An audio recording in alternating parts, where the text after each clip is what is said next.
কিছুদিন থেকে প্রচুর বৃষ্টি হচ্ছে।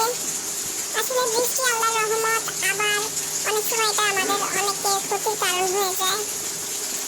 যাই হোক, আল্লাহ আমাদের জন্য দুনিয়ায় যত যা সৃষ্টি করছেন সবকিছুই আমাদের ভালো মন্দ দুইটার জন্যই।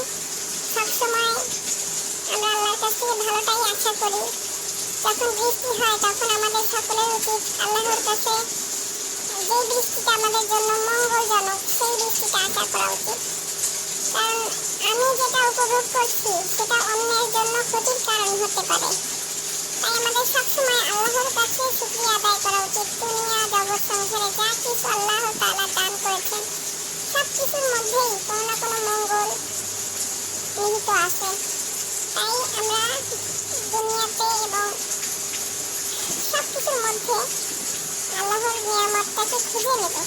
আল্লাহ কোন জিনিসটা আমার জন্য ভালো করছেন, কোন জিনিসটা খারাপ করছেন সবকিছু বুঝে শুনে আমাদের চলা উচিত এবং আল্লাহর শুকরিয়া সব সময় আমাদের সকলের করা উচিত। আল্লাহ আমাদের সবকিছু বোঝার তৌফিক দান করুন। আমিন।